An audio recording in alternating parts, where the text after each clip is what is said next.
Welcome back to Average Level 1 Tech. Check this out. Yep, that's it. We got our hands on one. So we're gonna unbox it fast and then we'll set it up. We'll go, from start to finish. You guys, you know how we roll. I have a pretty unique application here. I'm gonna be using this obviously when I travel, but my RV also has a UniFi system, which has a VPN.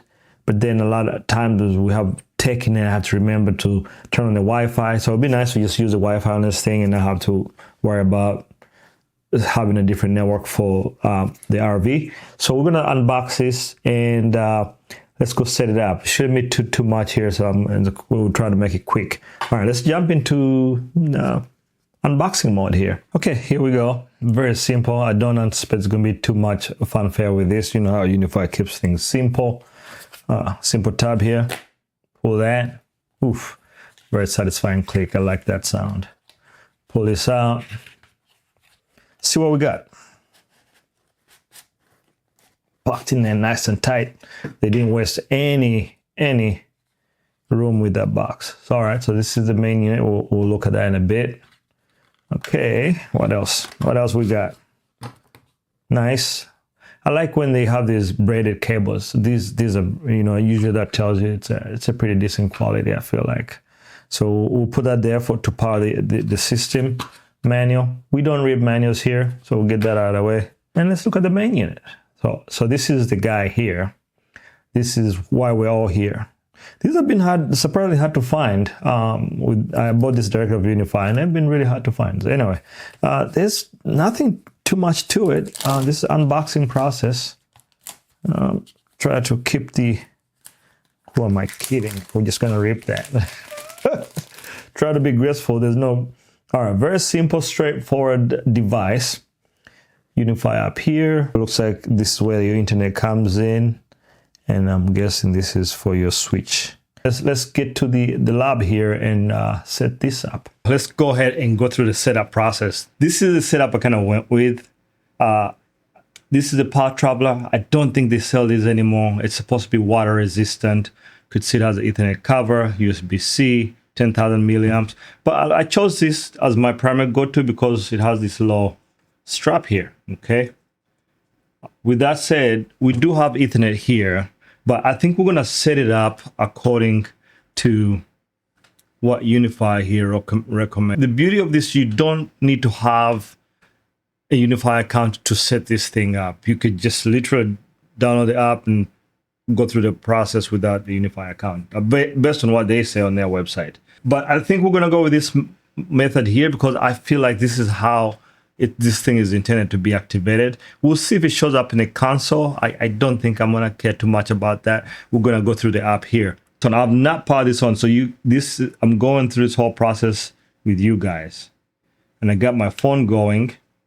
It should power on automatically, hopefully here. Fear not, we came prepared. Plan B, right? I have this little setup here. And then I do have the power bank ready to go, 10,000. And we'll connect this here. This is how you'd ideally travel with this thing, right? It's a travel router. So I want to make very easy to carry. I don't want to have to go through a lot of rigmarole to use this thing. Now, why we're getting this. Some of you all, we all know those uncles that their network equipment is from 1990, and you go there for Thanksgiving, and you have to connect to their Wi-Fi to plug in to do whatever. If you're on call, if you do IT or whatever work you do, you might need to connect to your uncle's Wi-Fi from 1990. We all know that's probably not a good thing. So this is why this device exists. Try this again, round 2, plugged in. And okay, as you can see here, it's showing up on the phone, travel router. We're gonna connect. And it did not show up in the console on the back side here on the monitor, just to clear that out. I have Ethernet here. We can choose to go that route, or we could do Wi-Fi. Most places where you go to visit, you're not gonna have access to Ethernet. So we're gonna do Wi-Fi instead. I'm gonna bind it to site. I have a couple sites to choose from here. Let's give it a second here. and then we'll give it a network. That's the network I wanted to use. Okay, it's connecting, as we could see here. All right, we'll go to guest network here. There we go. Okay, as you could see on the UniFi here, travel router, it is updated. Now we're cooking with backing grease. So I made a I made a mistake. So really, what you should do is don't connect on the same network. If you're doing this from home, don't connect to the same network that you intend to bind this router to.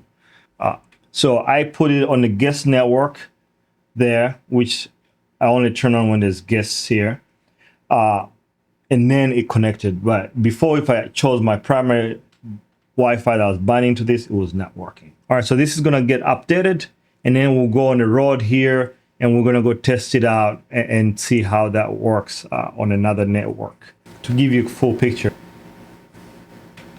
I'm wondering if before the update, it was not, for whatever reason, the VPN wouldn't connect, the teleport VPN. But as you can see here, the teleport VPN is connected now. So maybe there was something weird before the initial update, but after the update here, it's clear this is working correctly. With that said, we're gonna go take this on the road and test it out and kind of see what speeds we get. But just for the heck of it, I think I'm gonna go and assign one of the ports on the switch to the guest VLAN, and we'll run a speed test before we go out on the road, so we can kind of look and see what the wire speeds look like. All right, we'll go to port 21. This is where the cable is, and we'll just do travel router. Okay, we'll get that done, and then we'll go ahead and put it on the guest VLAN. And we'll go ahead and allow. When you plug in the Ethernet, it automatically switches and it detects who your ISP is. So it switched. I didn't even have to tell it. It just knew, hey, Ethernet is available, and we are cooking with backing grease. And just for the heck of it, kind of want to show you guys. So you unplug this. You could see here it's unplugged, and it's gonna go offline, but it will probably connect to Wi-Fi on its own. There we go. It notices that it's offline, and now it's gonna get connected. There you go. It's back online already, and it's already connected to Wi-Fi. It's really fast. Okay, let's go ahead and go test this on the road. As you can see, there's no Wi-Fi connected. I drove somewhere where there's no Wi-Fi. We're in the RV. I'm gonna start with testing with Ethernet, and as you can see on the screen, also I am running a ping to 888 quad 8 with no response. So let's go ahead and plug in up here, and we should see that getting internet here shortly. Now, my cell phone signal here where I live is not very good, so I can't guarantee what kind of speeds I'm gonna get. Oh, we got a drop there. Now I'm on 4G. There we go. Okay, we got a ping going. It's very intermittent. All right, you know what? Let's go ahead and connect the Starlink and see what that does, because I can't really give you guys a good test when this thing is working this way. We have reliable internet now. As you can see on the screen here, I get a nice ping going to Starlink. And now we got our Wi-Fi man. Let's go ahead and run a speed test on this guy and see what we get. And speed test there. Let's go ahead and start it. So this is connected, is running by this guy here, as you could see. So not bad. Obviously, I'm literally 6 feet away, but that's what we're getting on this device. Now, let me connect my phone also to Wi-Fi. We'll go ahead and turn that on. And you should see the number here changing to 2. There we go. So now my phone's connected there. And I'll also run a speed test on my phone here. We're gonna run 2 speed tests. We're gonna go ahead and start a speed test here. And then I'm gonna start a speed test on my phone also. The speed did not drop. I'm getting about 140 on, as you could see here on the phone. Upload is pretty good. That's with 2 devices connected. So I'd say that's really good. Now we're gonna switch. This is what you get for wire speeds. Now we're gonna go ahead and switch to Wi-Fi on this guy. We'll turn on Wi-Fi on the Dream router, and we'll see what this does for us, what kind of speeds we get. So pretty acceptable, I would say. All right, we'll leave that turned on. Okay, done there.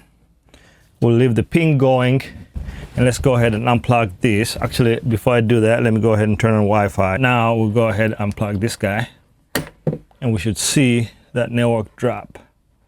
There we go. And we're gonna select a uplink network. You could see everything is failed here, so we're gonna find a new network here. We'll connect to this guy. Now I think that the initial connection process takes a little bit, but there we go. You could see the ping is already started on my machine there, and you could see here that we are online now. I already have a ping there, so the laptop connected even before this updated. Let's go ahead and see if we will connect the VPN. There we go. It's trying to connect here. We'll see. There we go. It's connected. All right, so that's working. So VPN's connected. It took a couple tries to connect, so my phone now can this has a teleport back to my main network. And on phone here, everything is green. We're good to go. Let's go ahead and run a speed test here on both machines. Start a speed test there, and we're just gonna run concurrent speeds because we just kind of pretend like we have two people using this at the same time, which it normally is. But there you go. You could see pretty acceptable. We'll see what it stops. So I think the cell phone top at 58 and then 20 megabits per second, and it's roughly the same on the laptop. Now let me run a single test. We got that. So it went up by, we'll see here, maybe 10, 15 megabits per second it came, went up by. Upload flashed about 200 for a second there. Yeah. Okay, so we have 66 on the laptop. Obviously the laptop, this is the MacBook Air M5. So it's gonna have the latest Wi-Fi radio from Apple. And then we'll go ahead and start this again by itself and see what we get there. Okay, so about the same speed. And when you have two devices connected, you have about 25. So there you have it. That's the test. This unit is designed so that you can have the security of your UniFi system. So if you're running firewalls, whatever ad guard at home, or for whatever reason that you choose to, you want to route your traffic through, it will turn on a teleport VPN. You want to run your traffic back through your house. This is the device. This is how you do it. And UniFi has tried to make this as simple as possible. Anyway, that's all I have. Thank you very much for watching. Sorry, this test was kind of all over the place. I do this in real time. I looked at the diagram on UniFi, their simple page, and kind of get an idea, but everything was through real time getting this set up. Anyway, that's all I got for you. Until the next one, if you're new here, please consider subscribing. Until the next one.